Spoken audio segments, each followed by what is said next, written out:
Hey everybody, welcome to another episode of Life Talks. Today I have my father on, Peter Bacchioni, and I'm going to start this interview a little differently. He doesn't really know where this is going, but I wanted to play a song um, by Akira the Don, and I've posted some stuff on him before. But first, hey Dad, what's going on? Hey, Michael. Good to be back on with you.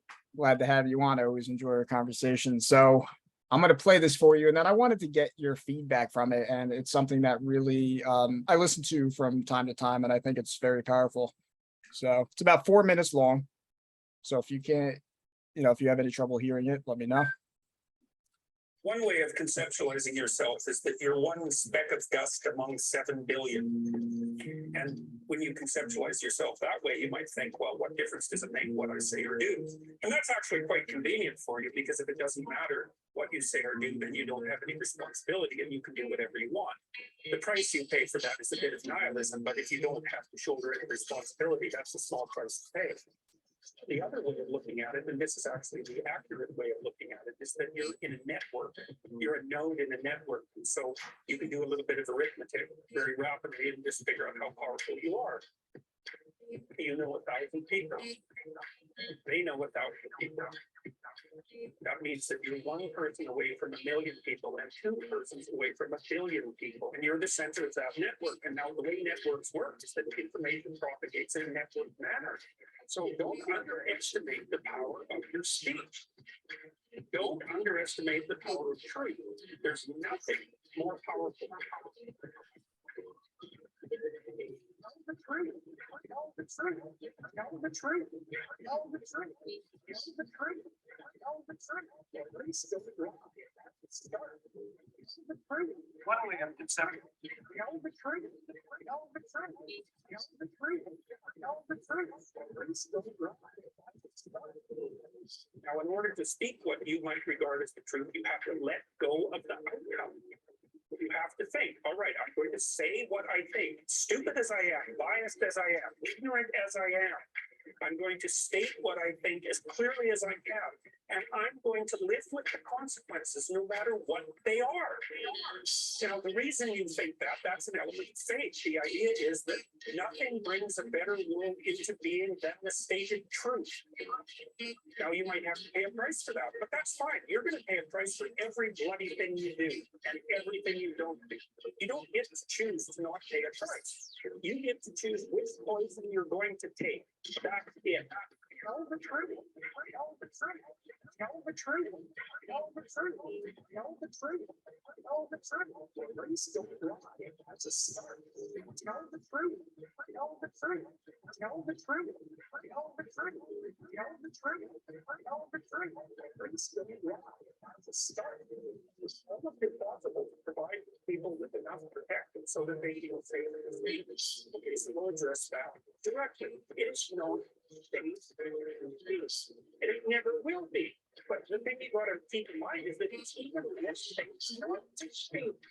Right? It's a balance of risk. It's like you want to pay the price for being who you are and stating your mode of being in the world, or you want to pay the price for being a serf. One that's enslaved him or herself. Well, that's a major price, man. That thing unfolds over decades. You'll just be a miserable worm at the end of about 20 years of that, right? No self-respect, no power, no ability to voice your opinions, nothing left but resentment because everyone's against you. Say what you think carefully. Pay attention to your words. But it's a price you want to pay if you're willing to believe that truth is the cornerstone of society in the most real sense. If you're willing to take that leap and tell the truth and see what happens. Tell the truth. Tell the truth. Tell the truth. Tell the truth. Tell the truth. Tell the truth. Please don't lie. That's a start. Tell the truth. Tell the truth. Tell the truth. Tell the truth. Tell the truth. Tell the truth. Please don't lie. That's a start. Get away with it. It's like, no, you won't. Get away with working the structure of being. It's like, get rid of it. It's like, I state, here's your theory. Solve this reality around you. If you don't comprehend it all, There's a lot of it. And you're gonna do something that isn't in harmony with that. And it's gonna work. It's your theory.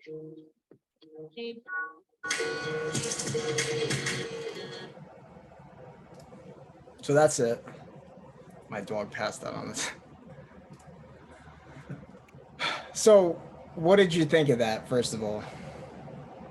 It really resonated with me because I could see myself way back when I was working in corporate America, and I didn't tell the truth. I spoke everybody else's truth but mine. Why? Because out of fear. I had a good job, good position, you know, had a house, had everything I thought reflected success. And I wasn't going to jeopardize that. So I would be at a meeting, and it's funny because I see Pinocchio there smoking a cigar, and what made me remember was how I identified that was that my the chief executive officer of the company would come to these staff meetings, and he would smoke a cigar. Nobody else was allowed to smoke. He smoked this big cigar, and he just shot off questions and shot you down, you know, just like that, because he used his power and his ego to belittle people. And I was included in it. I was victimized by that. And I look back now and I say, gee, what if I really did speak the truth? What if my sales forecast, for example, I gave sales forecasts that I knew he would agree with. You know, he had certain numbers, let's say for a new product or you know, an area of the country that we didn't really do well.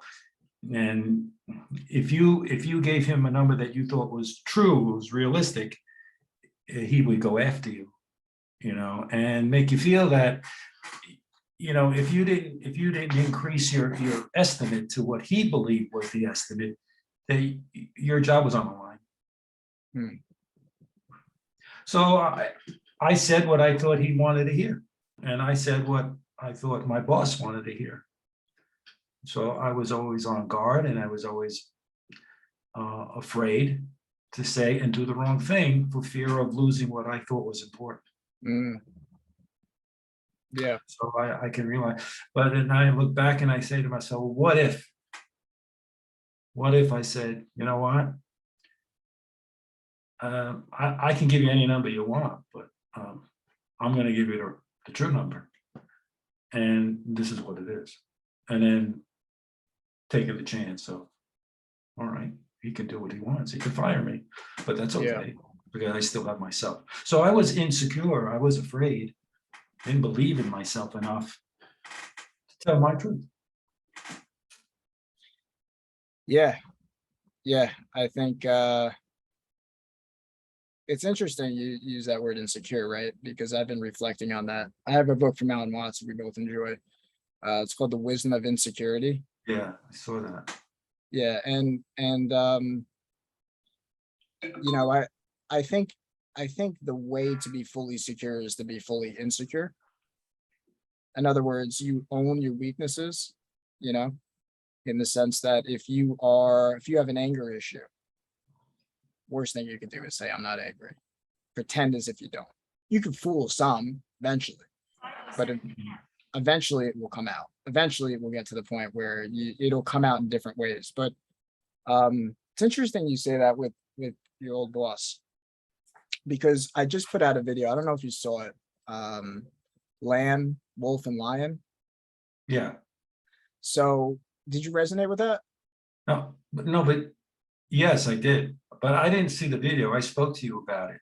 We had a conversation about that. All right. So I've been playing with that idea, and it's come up a lot of different ways. Like I've come up with different metaphors with it. But the simple way of looking at it is that we have a world, because you use the word victim, victimized, right? And I think that we are victims to culture and people in some sense, right? That the lamb essentially is, we're born into this world as like the child, right? We're born into this world with this open heart. You know, we trust in life, right? To the extent that, and we're herded basically by our parents' belief systems, society, and so on. Mhm. And then at a certain point, you meet the wolf, right? And the wolf is really someone who's closed off their heart. They've been hurt by somebody else, or, you know, life didn't work out a certain way and they grew some teeth. And they close off their heart and they focus on, it's like ego. And then the next level to that is the lion. Now the wolf is like the mind, right? The mind is very smart, very bold. It has teeth, it's got balls, right? And but you can't replace the innocence of a child, right? The lamb that's within us at the same time, it's a lot of power from children, right? When the kid says something that's fresh, you know, look at my dog right now. That's power right there. That's a lamb right there. I mean, just that, like just that picture right there is just, you can't, like, he's so at peace. A lamb is at peace. A child is at peace, right? And I think that peace is within us. I think that's, you know, Christ said at one point, in order to enter the kingdom of heaven, you have to become again like a child, right? So I think there has to be a transition into a wolf. You have to grow teeth. You have to stand up for what you believe in, speak your truth. And in that video I just played, it's like, and I wrote it down here. You have a poison. It's not safe to speak. If I say something, there's going to be people who disagree with me, right? And it's less safe not to speak because, like you said, it's that idea of regret, the what if. So when you say something that people are not going to like, you grow into that wolf too, right? People are not going to like that. But I think ultimately the lion is the connection between the wolf and the lamb, which is you have the way of no way, the wisdom of insecurity. You find security in insecurity. You have the ability to say at that meeting, you can say, you know, I completely disagree with you. This is the numbers that I've come up with. And you're not even thinking about it. You're in the heart at that point, but you're not afraid of making him freaking out. You're trusting in a power higher than the mind, Mhm. right? Mhm. So, and I think that takes courage to do, because you have to drop your sense of ego, which is pride, right? But and I looked at David Hawkins' chart, which I have right above my computer, and on the bottom, what you're saying is you were fear, right? Now, a child, as much as I said the one side, right, the other side of the child is fearful, right? I'm afraid of the dark, right? It's naive. It doesn't see the bigger picture of the world. It can be led astray, right? And much of us are children in adults' bodies. But the fear of speaking up to the boss, your boss was very prideful, it sounded like, right? Oh, yeah. So a That's step ego. above that is courage. So if someone stands up to him, the only way they have power is if they're coming at him through courage. Now, if they come at him with pride, another wolf, the wolves will fight each other, you know, and everybody, there's one winner, there's one loser. Someone who has courage wants everybody to win, right? Like you've shared, you know, I got Stephen Covey's book here. I mean, the idea of win-win is unheard of, right? Like if I win, you lose. That's what the world tells you. But what if I win and you win too? Is that possible? To the ego, that's not possible. No, right. And a win-win situation is great because there are no losers. But to get to that point is very hard because the ego gets in the way, both parties. The ego wants to win. It wants you to lose and Yes. vice versa. Yes. Right? And you have the other party that you're trying to convince, they're in the same situation. They would like to win and for you to lose. So it makes negotiations very, very hard. But that's the best way out in the long run. Yeah. So, Yeah. and it typically we want the short way out. Let's get this deal done and let's move on. Sometimes negotiations are fake and they're not real, and so there's no good outcome. And in that case, we should have the courage enough to stand up and say, you know what, we're not going to agree. Let's agree to disagree, and this deal can't happen. So yeah, I like the analogy of the lamb, the wolf, and the lion. And looking back again, so many opportunities to be that lion, but just scared like a little lamb, and did the safest thing. And to my credit, I didn't do it selfishly. Let's say I didn't speak up when I should have. And in my own mind, I didn't, because I didn't want to, it wasn't just me at stake. It was my family at stake. Yeah. So if I lost my job, the economic situation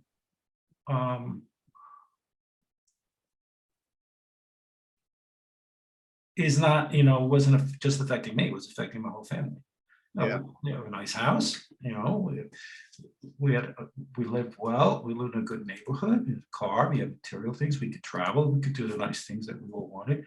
And I wasn't just about to blow that up because I wanted to say the right thing, So Yeah, that's where you have to cheated. differentiate. Am I being the lion, or am I being, like, how can I be the lion? In other words, like, another reason why I played that video at the beginning, is because, if you don't, you pick a poison with your speech, right? So either you choose not to speak how you see things in relationships. It doesn't even have to just be work.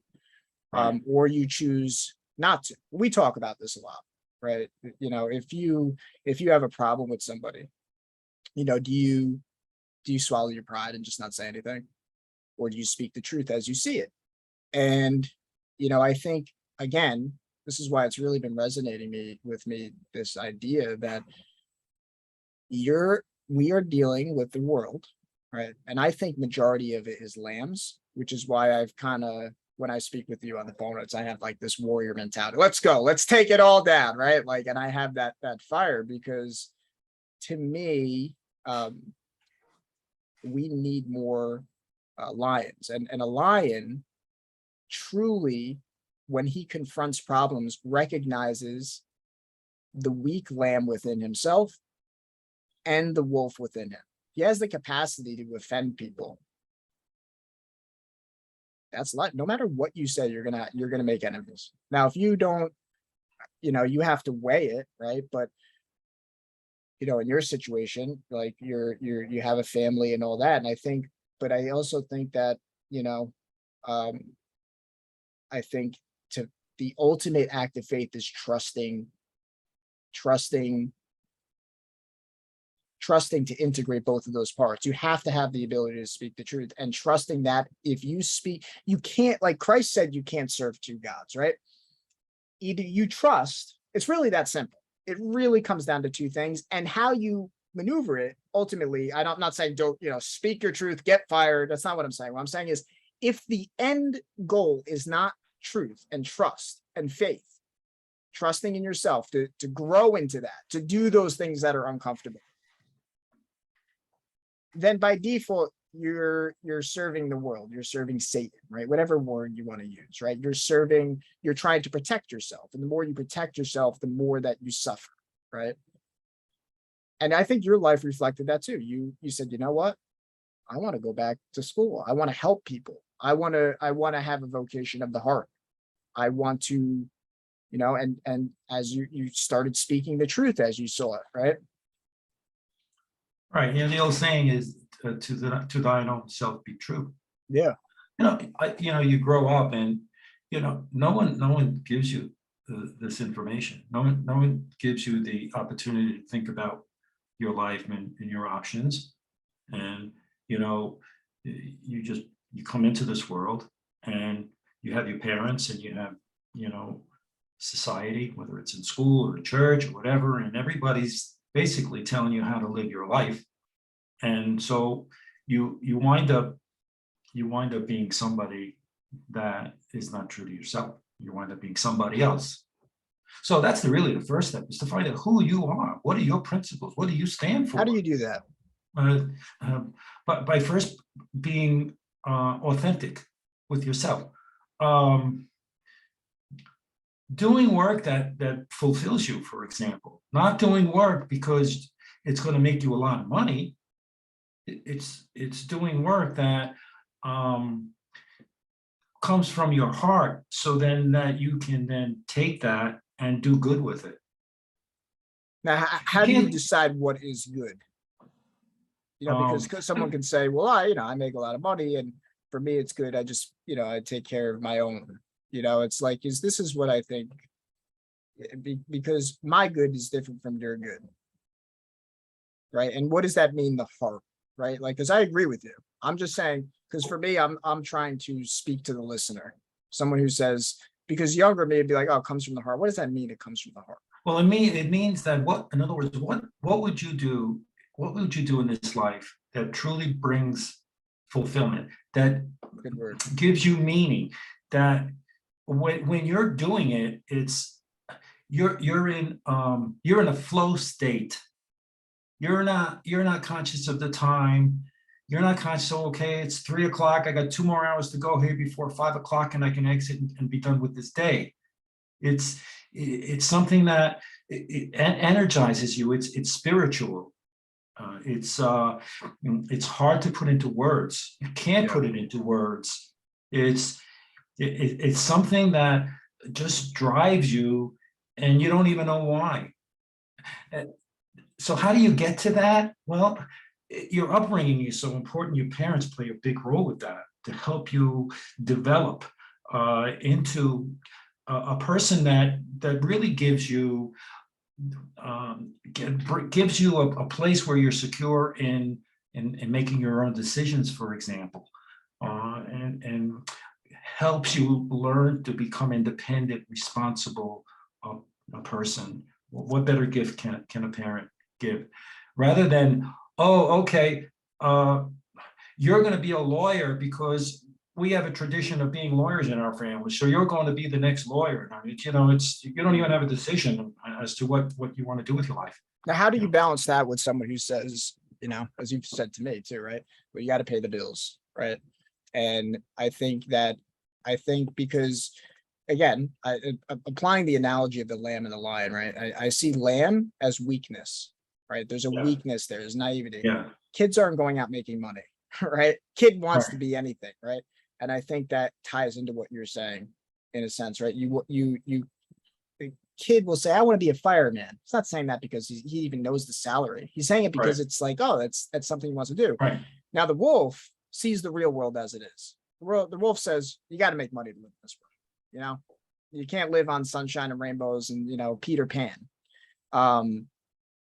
So I guess my question to you is, how do you balance, how do you balance that wolf and lamb in this situation? Like someone who says, I really want to do this. Well, what would you tell somebody who really wants to go after their dreams, but maybe how you would speak to me, right? That you can have, it's almost like there's in the lamb community, let's call it the lamb community, there's like a rejection of money, right? Where it's like, I don't need money, and people will actually stay poor and impoverished and link that to I have a religious viewpoint, like, well, Christ was poor and spiritual people are poor, right? And that's almost like their identity, right? Does that make sense? Yeah.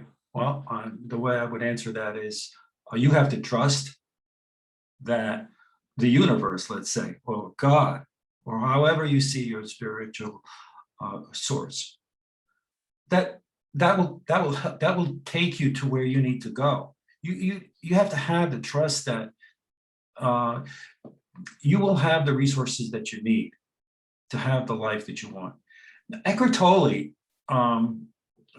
in the book The Power of Now, he gave up his whole academic career. He gave up on college, and he got to a place where he was very depressed and became suicidal. And he said, screw this, this ain't working for me.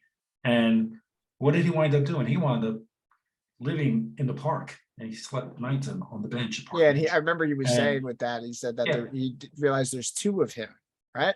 Yeah, right.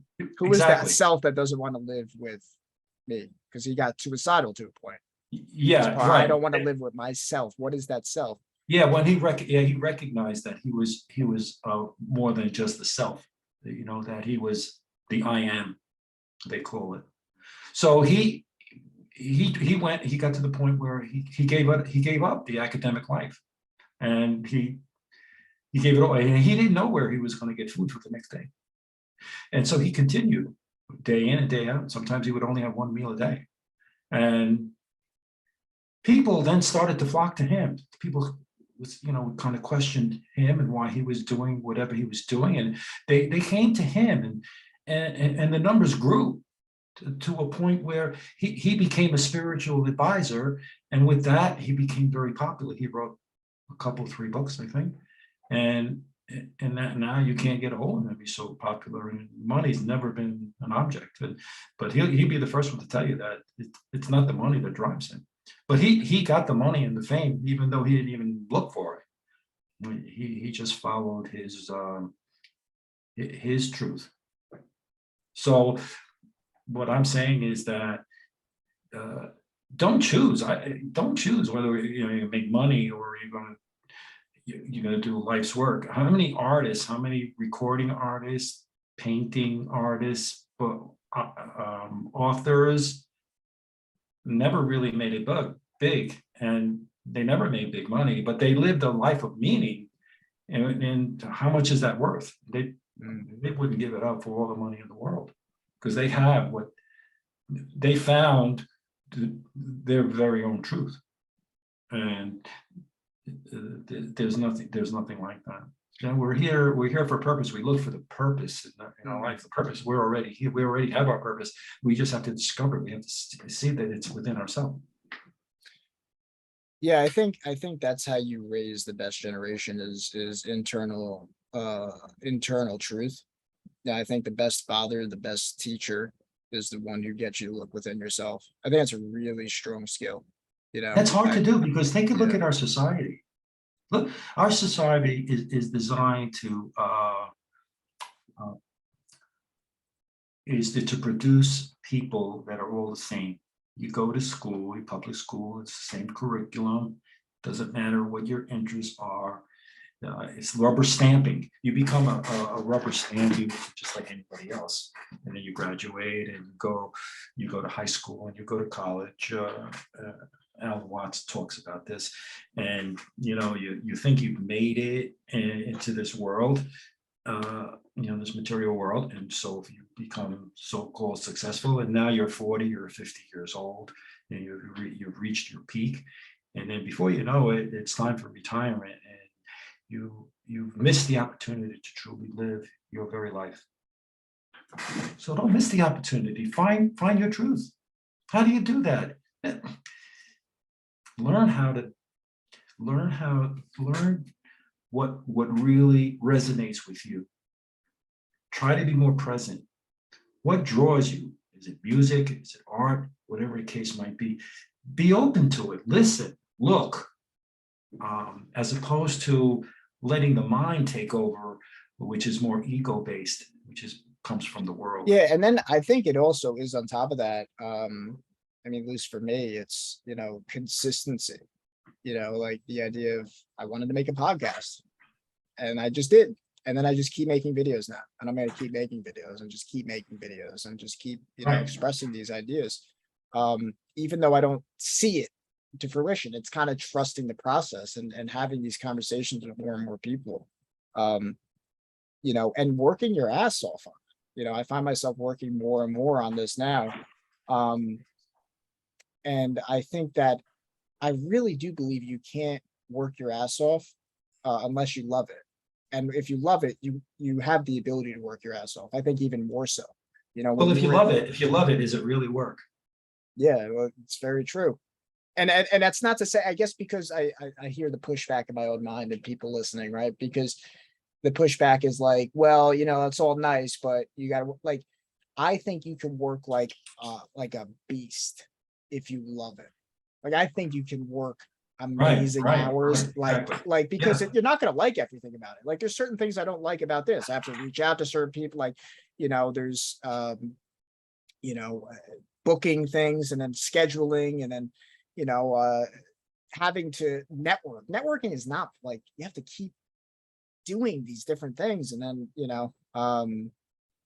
and having that, like, that writer's block and not knowing how to write. Like, I've just started recently writing, and it's just like, it's not fun. I'm not like a big writer, but I love what I'm doing because I'm like I'm trying to speak to people like myself. I'm trying to be a voice for other people that I wish I had more of, which we talk about a lot. It's that tough love, it's like it's like the I always say it's the spirit of the father. It's like, to me, what would be the strongest father? It's the father is the one who loves, but allows people to make their own mistakes. Like, that's really, to me, it's very powerful. It's the idea that, yeah, and that idea like we watched, and I wanted to ask you a couple questions too, because I've been really interested in like movies that have that spirit of the father, and my top three would be Gladiator, Lion King, and interchangeable, but for now, Good Will Hunting. Just because, like, I really love how Robin Williams had the ability to embody that spirit of the father. He had the ability to love fully and be that, but at the same time, he called Matt Damon out on his bullshit. He had the ability to challenge, right? In Lion King, Mufasa has the ability to challenge Simba, to be to be that strong version of himself. And the loving father, and I guess the story of how Simba looks at himself in the mirror and he faces that weak part of him. He has to become his father, and he does that by going into that weak part that he's been afraid to express. And then in Gladiator, wow. I mean, that movie is just amazing because that shows a guy who's like, you know what? Just gonna trust. Just gonna trust. I'm gonna fight when I think I should fight. I'm gonna surrender when I think I should surrender. I mean, there's one scene in that movie. I don't know if you remember clearly, but it was, I mean, he goes from top general, to leading like these big armies, to a slave gladiator sold. He's in the arena filled with all these people, and here's the emperor, who's now his guys let him get free, and he's got a problem with this guy, and he's operating off the love of the people. So if he kills this guy who's now like the hero to the people, he looks like the villain. So now he's operating on trying to be this guy, and he tries to trap him. And he says, because he had his wife and son killed, and he said some like, cruel things to him. And in that moment, he doesn't react. He doesn't go emotional. He just says, the time for honoring yourself will soon be at an end. It's like the character of that father is not this emotional freak out. And he just, throughout the whole movie, he has faith, right? And even at the end of the movie, his main man who backstabbed him and followed the government, his main man said, I'm a soldier. I obeyed. I did what I was told to do. And he said back to him, nothing happens to man in life that he is not fit to bear. In other words, do you have the courage to go through that Christian principle where you are devoted fully to the truth, and you take responsibility with whatever comes with that as you come to understand the truth, the code within our heart? Do you do the right thing as you come to see it? Do you speak up against your boss? Do you speak up against, do you speak up to your family member? Do you speak up to your spouse? Do you speak up how you see things? Or are you afraid of losing them? Are you afraid of losing that relationship? And that glue is to know when to kind of step back and when to speak your truth. And as we watched that first video, the ability to speak. I mean, I'm making a podcast. We're having a conversation here. We might say something that's not right. That's the beauty of free speech. You have the current. We're not going to say everything right. That's how you grow, right? A lot of people are afraid to be politically correct because they say the wrong thing. You're pro-life, or you're abortion, or you're on this group, or you're that group. Now you're in a box. And it's almost like for me, I've been thinking about the idea of being boxed in. are you a Trumper? Are you are you for gun control? Are you for abortion? Bam, you're in a box. And it's like these are trap questions. And it's like how you confront those trap questions reveals, do you have character, or are you going to be put into a personality box and now you're labeled as this, right? So Yeah, that's that's why it's so important as a child who's growing up to become an adult.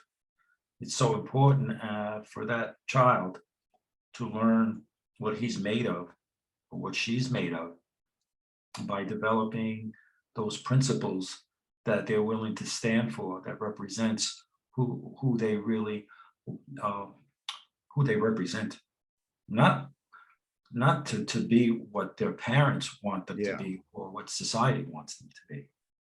So, and that's why it's so important. Like you talk about the spirit of the father a lot. So important um, for a child to have that father figure in his life, that kind of guiding. Now, unfortunately, um, that's not always the case, and the father could be absent, physically absent, or could be absent um, because he's not home, he's working all the time. yeah, I think it's important to have strong masculine role models, and I think it's also important to have strong feminine role models, right? A Right, woman right. who embodies that feminine, that nurturing nature, and strong men who embody that masculine. And I think there are, there are exceptions to the rule, right? It's not a one size fits all, but I think that is, it speaks deeper into the yin and the yang. Yeah, but That and then to be fortunate to have both mother and father uh, in sync with similar values and similar understanding of what it takes to raise a whole child. Now, if a child has that kind of support, he's much more likely to get into the situation we're trying to describe here, which is to have a life of meaning, fulfillment, to live your own life, and as opposed to not having that kind of support, and basically, as the child has to learn the hard way, so to speak. yeah, yeah, What could be more important in this world than to bring a happy, healthy, well-adjusted person, someone who can stand on his or her own 2 feet and take the responsibility um, of their own life. To me, nothing that's your favorite word. I think it's a can good trump word. that. Responsibility. Yeah, the ability to respond based on your own principles and values. Man, that's pretty cool. That's pretty cool if you get to that place early on in life. In a world that's trying to take you in that direction. Pretty tough. C.C. Cummings, one of my favorite quotes. To become someone in this world in a world that's trying to make you somebody else is a constant battle, and it's the most difficult Yeah. battle that you'll ever have. Well, that ties into that box thing, right? If and this is, to me, I think we need more people talking about the politically heated topics. And I just before this, I shared a clip with Jim Brewer. For those of you, I think that he's a truth seeker, and he is someone who kind of points out the noise. All the noise. You're on the build the wall. Oh, you want to? Oh, Yeah. you want to this? It's noise. We're gonna put it in a box. I'm gonna put you in a Right. box, and yeah, that's to be yourself.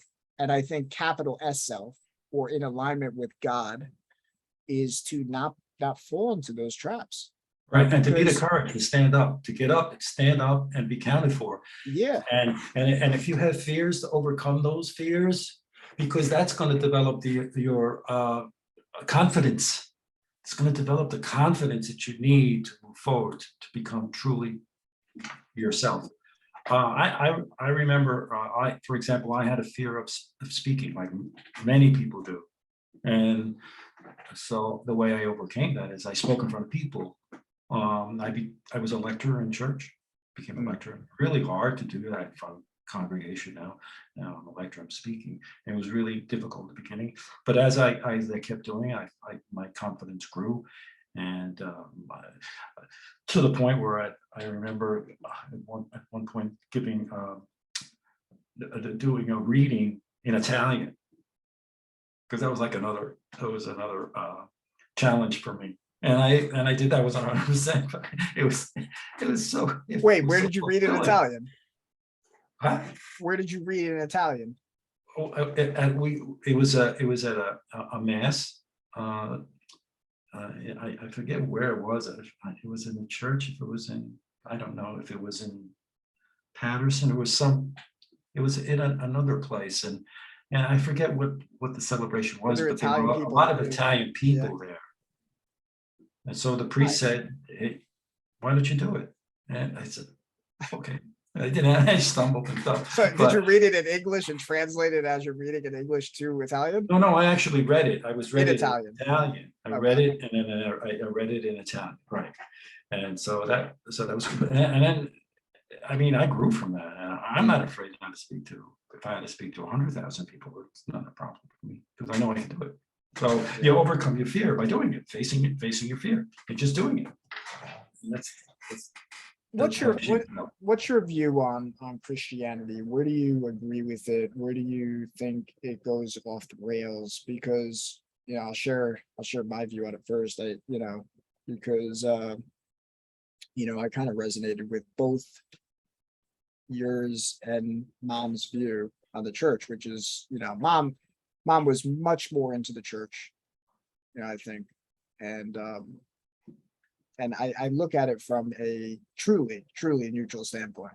Everyone walks their path differently, and I try to learn from everybody. But I appreciate her view in like the church, and I appreciate your view where it's like you don't need church to find God. And it's interesting because in the Bible, it speaks on the kingdom of heaven is within you. I constantly say that because I think that's such a powerful thing. I mean, freedom is within you. It's another way of saying that if you're not religious, right? Even quotes on prayer, right? Go within, your Father who hears you in secret, right? Like, I don't know if you remember that quote. It's like, go within and that silent voice within you, it's there. If you believe it, that I do believe in the conscience, that small voice within. But for me, as my view on I even hate labeling it Christian, right? Because to me, to be Christ-like is not be like, I'm Christian, right? Like it's subtle. It's internal validation, that your source of trust is within yourself. It's not outside. As we spoke earlier, it's not your boss, it's not your friends, your family. At a certain point, and for me, you were talking about how do we get to that place. For me, it was being alone. It was solitude. It was blocking out all the noise, shutting off the TV, shutting off what you and mom have to say, shutting off what my friends have to say, shutting off the whole world, and just going for a walk and saying, why is everybody crazy? Am I crazy? Is everybody else crazy? And just being, just being. And that 40 days and 40 nights kind of thing. And really starting to appreciate suffering too. Going into those dark places, contemplating how does the whole society turn on another part of society? Ask those questions that people don't want to go to. And that's what I did. And I started getting answers. I don't have all the answers, but I guess, to wrap it all together, to put it back on you, is what's your view on faith, Christianity, and what is that key to freedom? And I guess you being raised Catholic, I say Christian, to me the words are, I mean, sure, there's different sects, but how did you used to look at Christianity? How do you see it now? Maybe if you just dive into that, your own faith process. Well, I guess I would look at it as the Christianity that I grew up with was based on rules, bunch of rules, all rules. The Ten Commandments and you know, the way the church operates, and where they basically spell out what is right and what is wrong, and you don't even know if those rules were truly spiritually based, or were they authored by another human being. Yeah. So I grew up in, okay, you follow the rules of the book, and you go through the sacraments, and you're really not, you're not really given the opportunity to be yourself. You have to become a Catholic.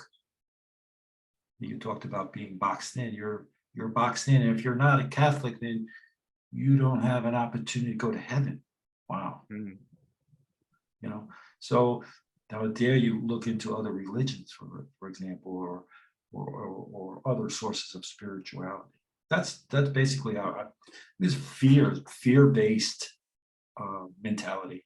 How you look at it now versus, Well, now what I look at it is, I believe in what Christ had to say. I believe in what Christ was trying to teach us. which would be what? Because I agree with the judgment. I think too many people are judging, right? It's the other is bad rather than going within yourself. And Well, God, Jesus was basically very trying to teach you that what he had, we can have. That he said, I am the I am, but he wasn't saying I'm the only one that has that. You can find the I am, and the kingdom of heaven is within you. It's not up in the sky. No, it's within you.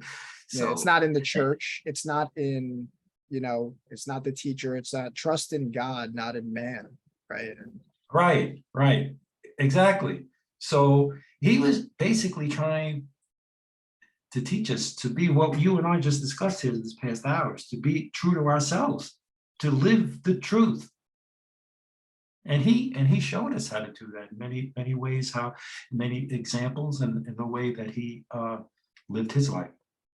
So that's how I see it. I don't believe in religion. I don't believe in Catholicism. I don't believe in Protestantism. All these different, there's Buddhism, there's Hinduism.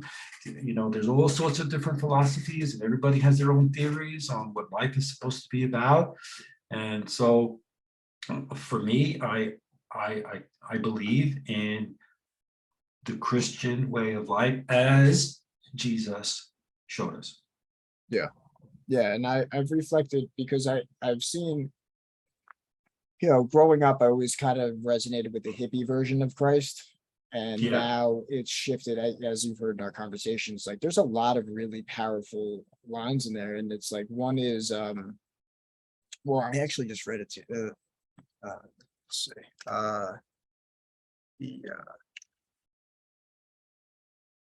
Make sure I get it right.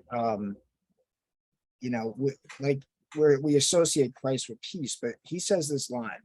There's two lines I wanted to read on. Do not suppose that I have come to bring peace to the earth. I did not come to bring peace, but a sword. And I spoke about that with you recently, and it really stood out to me because it's like that sword, I think, is that sword of truth, right? In your situation with your boss, you didn't speak your truth, right? He came in, he's entered into the Bible as a lamb, but in the he comes back as a lion.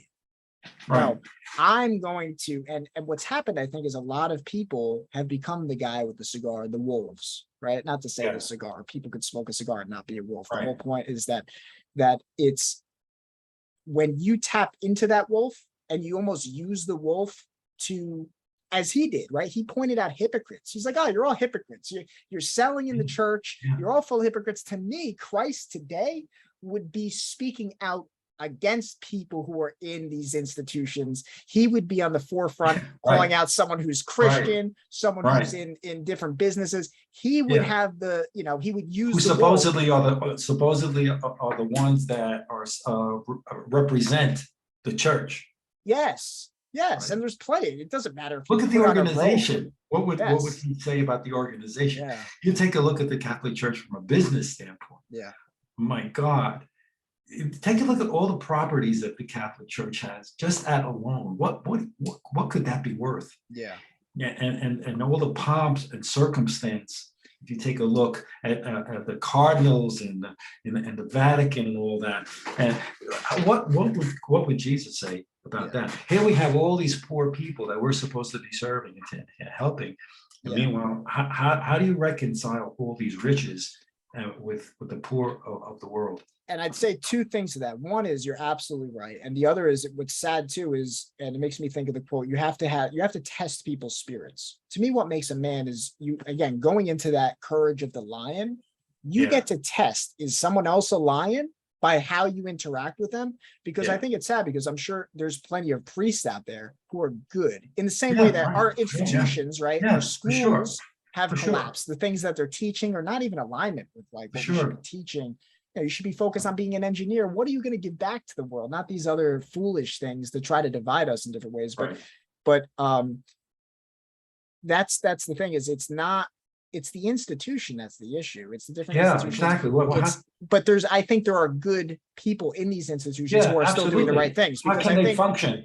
But again, how can another, they, what's up? no, I'm saying, how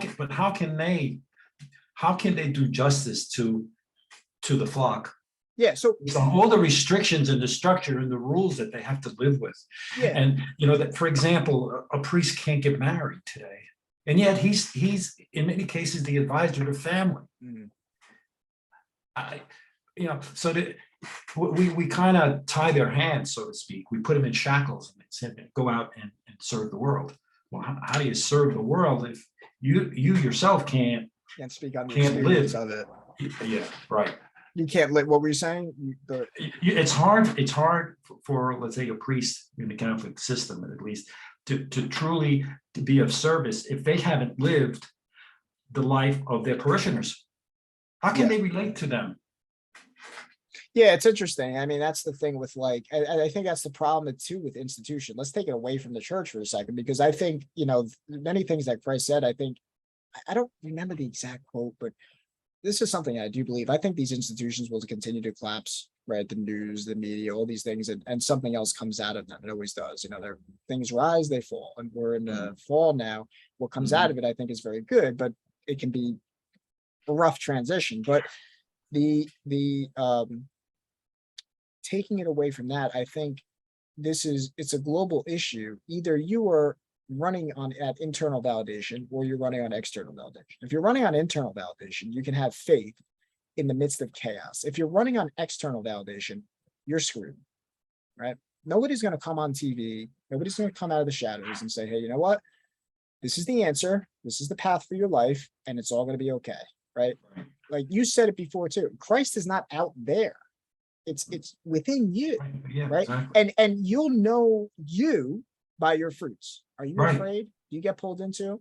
Right. Do you get pulled into things? And we all do. We've all gotten pulled into fear, especially these past couple of years. But it's interesting. Like that's what I was saying before. Like there's a couple of these quotes, like that one with the sword. I have not come to bring peace. You have to pick a side, and that side to me is not, are you on the left or the right? It's a side of, are you going to go for peace? And what are you willing to do for peace? Are you willing to say things that are uncomfortable? Are you willing to own them? Not push it on other people, not start a cult. That's not what I'm saying. Simple things like, even like if someone's fat, right? This is a perfect example, I think. If someone's really fat, if you have a son who's fat, do you say you're not fat? Or do you say you're fat? Right? You have to have the ability to be the lion to say, hey, you're fat. But it's not a life sentence. We can figure this out, right? But a lot of people, no, I don't want to look at that. I don't want to look at my negative aspects. I don't want to focus on that. Right. So you have to have the ability to be hated at a certain point, right? Like you talk to your doctor, you gonna get offended if your doctor says you're fat? I don't want to speak to my doctor anymore because he says I'm fat. I mean, is that what we're gonna? Is your identity your body, right? So that's one thing. The other thing is like these things tie together. Like the ability to be hated, it really is such a superpower. You know, you look at your boss, for example. You know, he probably didn't care if like people hate, or maybe no one stood up to him, right? But that thing with the lion, like you're not afraid to be hated. So going back to the original video we started with, you say whatever you want, as long as it's not, you're not saying things to piss people off. You're not doing that with the intention to hurt others. No, because Right. you know, the thing is this, the thing is the irony here is that, you know, looking back again in my particular situation, and we all have examples of this, where we should have said something, or we should have Yeah. done something, Like right? Seinfeld, the Seinfeld episode with the shrimp. Yeah, exactly. Right. Right. So, and looking back, there's a price that you pay for being a coward. Yes. At the end of that meeting, when you go home and you look at yourself in the mirror and you say, gee, well, who was that? Is that who I am? In the Course of Miracles, I just started getting into the Course of Miracles. Pretty cool stuff.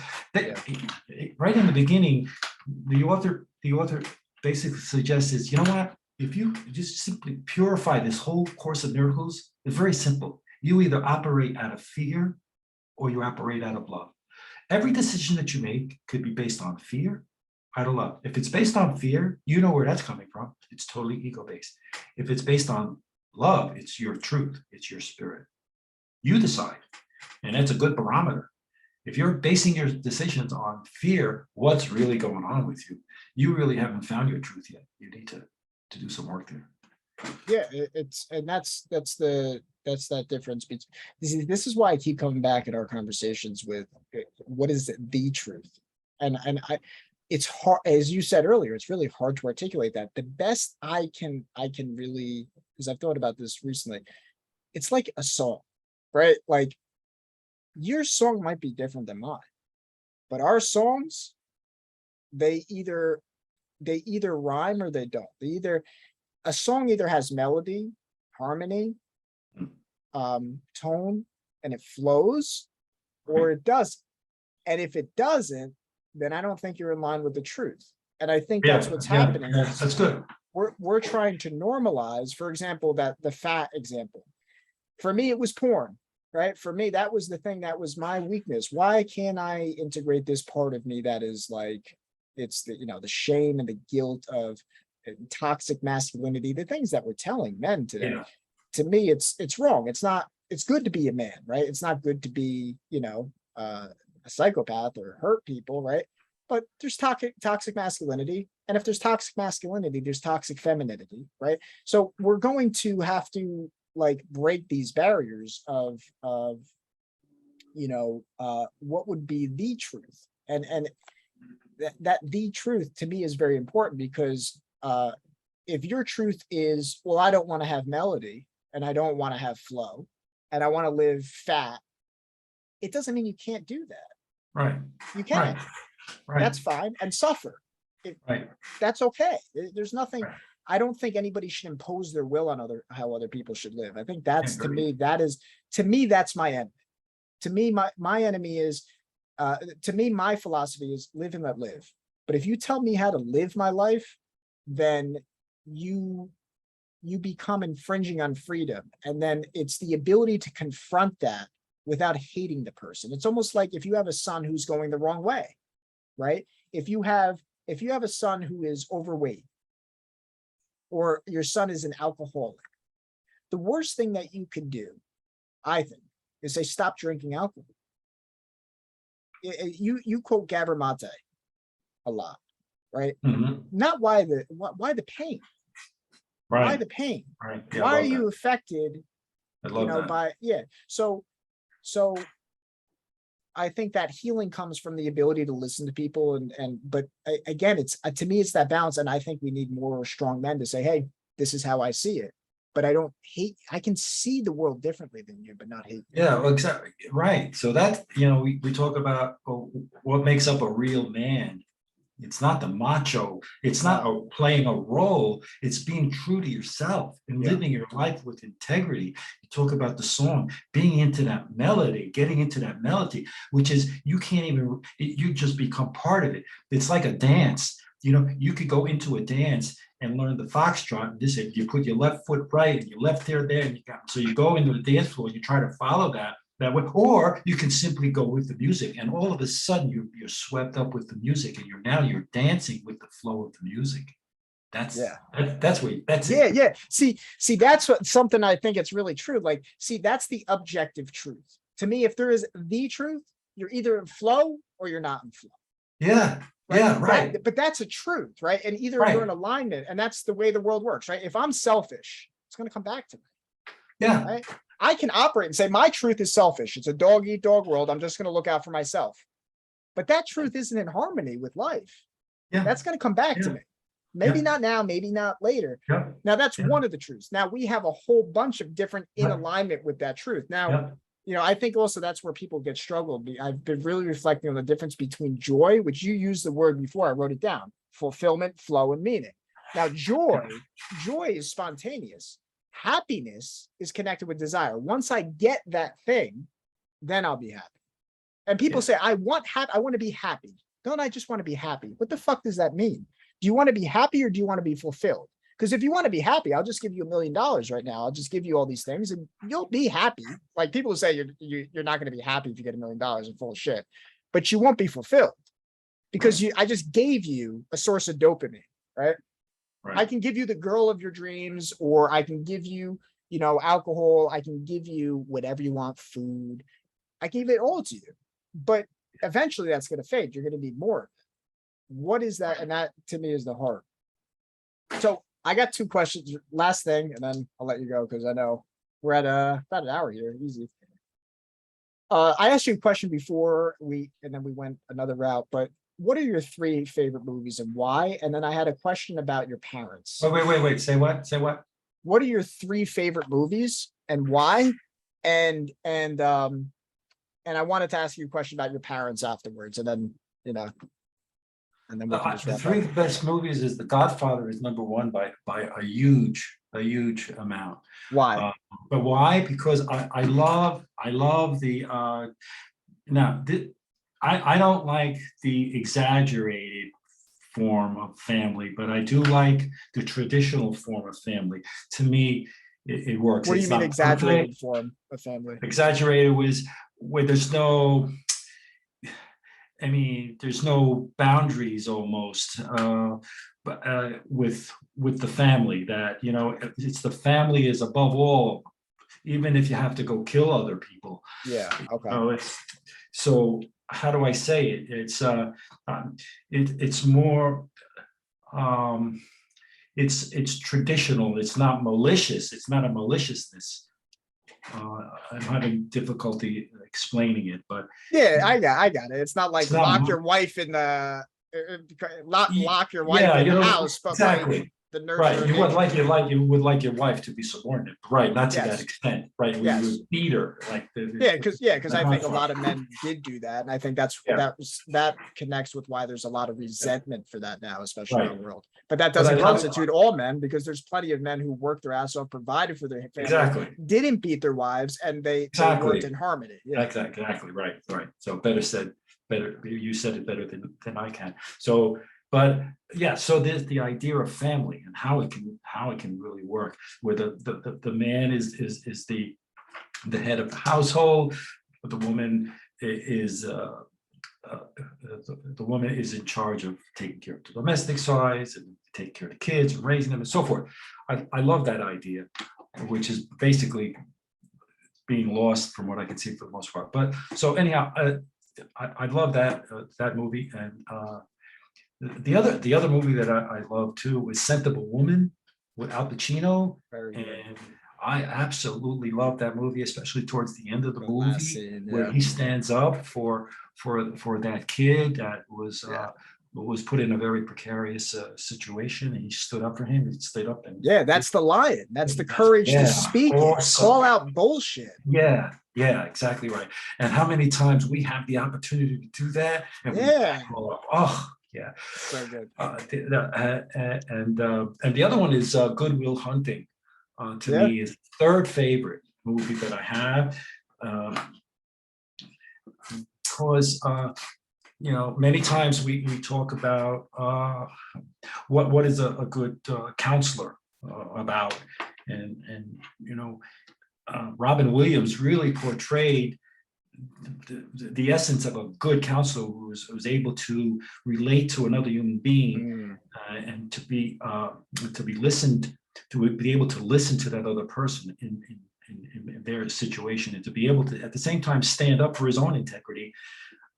That was demonstrated so well in that movie. Yeah, because he knocks his wife in that, and then Yeah. Robin Williams basically goes into Yeah. lamb mode, where he Yeah. breaks down. Yeah. He's sitting at Right, home, he's out of order questioning his here. life, and then he comes back as the line. He says, "You know what?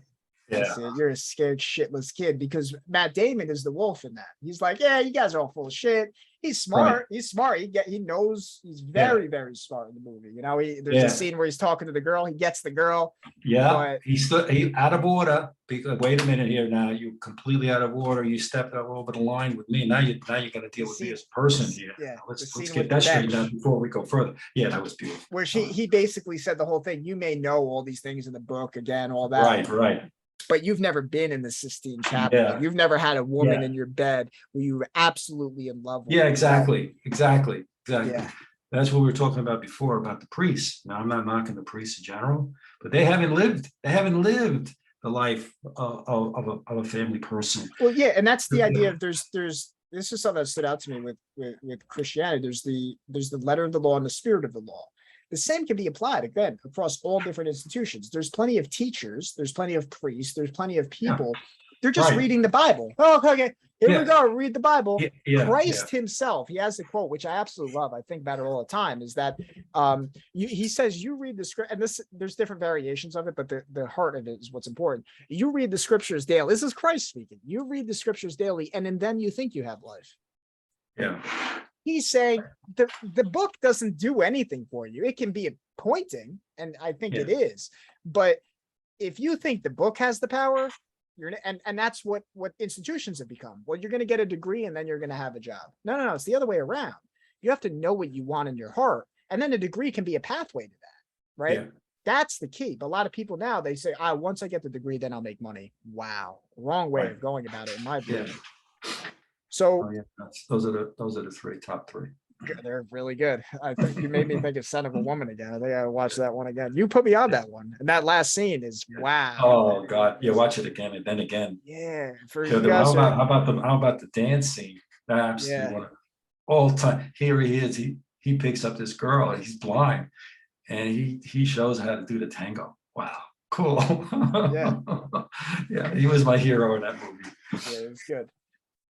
The other question is, because I was thinking about, because in my life, I've had resentment for you. I've had resentment for Mom at different parts of my life. Right. Yeah, I understand that. Yeah.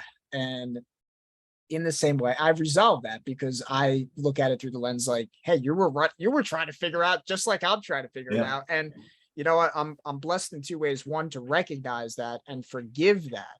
Not as if like I forgive you, I mean that truly in the sense that I forgive for my own sake, because otherwise I'll blame my problems on my parents, and it's not my problems are my responsibility. Yeah, they become an excuse then. Correct. But it was, it's the process of going into your past and trying to understand, where did I get the belief systems from, and dissect them, and then moving forward. So it's interesting that you say that, because my dad is 99 years old, and he was absent in many ways in my life. Yeah, so that's the question. What resentment did you have for your parents, and how did you forgive them, and how has that helped you? Because I know we've had this, I'm framing the question that way because we've had similar discussions. I know you don't hold any resentment, right?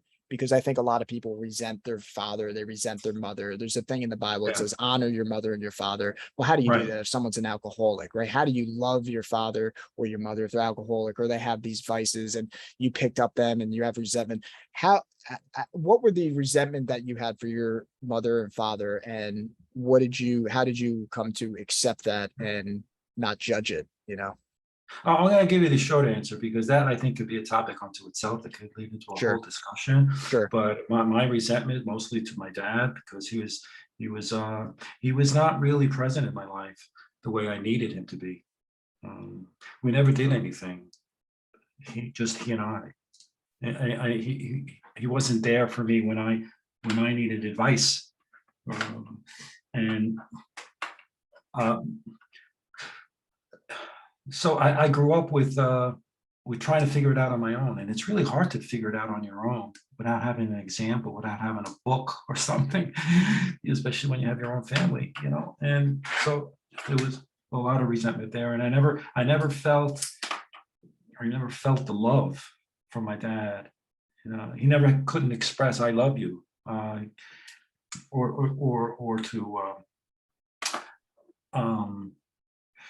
to show me in ways that I mattered to him. Hmm. It's hard for him to do that because he didn't have it at all either. You see, that's I think the paradox of the wolf to the lion, because it sounds like what you were saying is he's basically the wolf. I'm the man, I'm going to do that. I don't know. I don't say I love you. I don't say I love you. So that to Yeah. me is like, you can be a Right. man and say I love you to your son without being a weak, just living in emotions your whole life, right? And just saying, Right. how do you feel, son? Right? Yeah, Like, no, yeah, you right. can say I love you boldly, right? And still have that wolf aspect, right? The wolf is secondary, not primary, but it sounds like that was, Yeah, based on what you would tell me, that's how he was. It was like, there was no room for feelings, where I think it's more the yin and the yang. yeah, You can embody the masculine, have that right, tough love, that strong figure, right. but also have the capacity to say, hey, let's go out for ice cream and tell me about your day, son. Yeah, Right? yeah, exactly. Let's play Right, catch. Tell me right, about, right. what are the problems you're Yeah, having in it your was all life? about him. And he would Yeah. tell me about his day, and he would tell me, yeah. So and so he wasn't present for me. Mm. If that is so important for a child, to be present to them, to be there, to show them that they matter, to be really care about who they are and who they're becoming. And my mom, my mom was great. She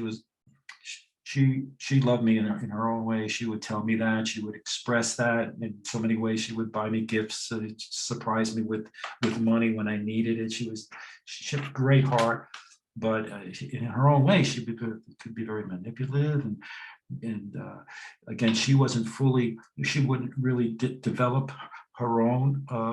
She never got to a healthy adulthood herself. She's still a child in many ways, and she needed the affirmation and the support and love that she never got. So it was hard for her to give it to me. And so I found her to be very controlling with me. And so which had a tough influence. Why are you on so me. quiet? Difficulty. Why are you so quiet? Yeah, You said you should exactly. say. Why are you so quiet? Well, Yeah. why, what's the matter with you? You seem sad, you seem upset, you're supposed to be happy, you're young, you're supposed to help us feel better. Wow, it's a heavy burden. It was hard for me to just be myself. Yeah. So, but again, I'm through all that. And How did you let go? What was the key? You say, you know what? Don't hold on to it. Or... because in time, especially when they got sick, you realize they're not going to be here forever, and they did the best they could. They're not perfect human beings. And you take a look at their struggle and their courage to come in this country and foreign country. Grandpa was just had to figure it out. He had to be figure it out by themselves. And yeah. So I became much. And the more norms of that time were understanding. different now too. I think it's swung so much like you have to be. It's almost like too Yeah. much. Yeah. It's like coddling children, right? So now it's the opposite end where it's like too much coddling, right? Right. And in that time it was the opposite of Yeah. that. So and then just recently with my dad, he was in the hospital, and he has dementia, and he has a hard time functioning and taking care of himself. And so I was feeding him breakfast. He's having scrambled eggs, and as I was feeding him breakfast, he looked up at me with a smile. He gave a smile and a gleam, and he didn't say "I love." He never said "I love you," the words, but he said, I love you through his expression, man. Mm, And what came to me is, here I am, I'm feeding my dad. He fed me in his own ways. He fed me, he provided a good life. He got me through college, and he did so many good things for me. And I don't want to underestimate that, yeah. undermine that. But here we went full circle. He fed me, and now I'm feeding him. And Mm. we kind of sort of like we came together. We came together through his illness. We sort of did finally come together. It was, which was really Yeah, that incredible. really stood out to me. That's why when you text me that, I shared that, I shared that, with the people around me. Yeah, Because that was to me, I think when you're in alignment with God, when you're in that flow state, things kind of just happen. You start to yeah, see things differently, and people can call it woo woo, whatever. I don't think it's woo woo. I think synchronicity is a real thing. I think when you're really listening with your heart, you are able, and I don't mean that. And I'll let you go because I know we can go on for like 3 hours, but um, I think when you are growing in the spirit, and how I define the spirit is letting go of the mind and living in the heart, and not heart like I feel, because the heart can be a lot of it's all feelings, right? yeah. But there's the certain flow feeling that when you're at the right place at the right time. I was going for a run today. I had one person beep the horn, whole bunch of people just waving, and then I had Yeah. another guy that passed by me, big thumbs up, sees me running, I'm running, I'm Awesome, going. And it awesome. was just like those two little things, That's it awesome. made my day. And when I hear you say that, it's like that to me, it's like, I mean, here you are taking care of your father, dealing with all a lot of BS that you have to deal with, and just that little moment makes it worth it, that if you had, I think if you had resentment, it would have happened. And the reason I kind of bring that up, and one of the things I want to do with this channel is I want to bring families closer together, through two ways. One is by being honest. People are going to see the world differently. And two is to have that compassionate side, but those two are both of them are very essential, and I think to grow into that, right? Because the world isn't ready to say, this is what I think, right? It's very politically heated, and you have to grow into that. You have to start saying things that how you see the world, right? And Right, and right. but also, uh because I think we talk about this, if the family isn't connected, the replacement for that is the government. The replacement of that is, I think, a far worse world. And I think we're seeing that now because Yeah, institutions are replacing families, and Walmarts are replacing mom and pop shops. And to me, that is not the right way, because you're killing the spirit, and you can't fix all the problems out there. We're not going to talk about abortion and do all that. I wish none of those situations happen on people. My focus on fix the family, heal the family by one, speaking your truth, and two, trying to strengthen relationships where it's possible. Those two things are very important. so just so after I finished giving him breakfast, and we had that connection, before I left, I said ti voglio molto bene, papà, which is I love you a lot, dad. So he turned around, and he has dementia. He can't hardly put two words together. And he said, anch'io, which means me too. So here I was saying, he never said I love you, but I didn't need for him to say I love you, but I said it to him. That came from the heart. It wasn't conditional or I anything. need to hear it back, or yeah. Yeah, exactly. But he responded in kind, which was, I didn't expect, which is a bonus. Yeah, I Cool think that's a stuff. good place to have that. 99 years old, right? Yeah, Yeah. yeah. Well, Muji's past, he's completely exhausted. He's been sleeping this entire time, not even interested in this conversation at all. Just curled up Yeah, in a ball. good for him. Uh, but I really appreciate you sharing that. And I think, like my goal, and even in that video in the beginning, that's something that Jordan Peterson has said, that these conversations save lives, in my view. There's people out there who have fathers who are not there, mothers who are not in the equation, and people trying to find a way trying to Yeah, find it on social media or these yeah, platforms that are not going to, you know, that they don't speak to the heart, they just speak to the mind. They make people, they put people into a club. You're in this club now. Yeah. Now you're accepted.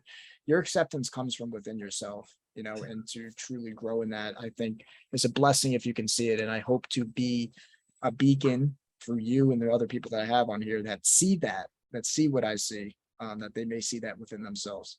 To me, the message is be yourself. Follow I heard that for 30 years, Dad. It wasn't until I mean, now what is that means? That means to follow your truth, be yourself.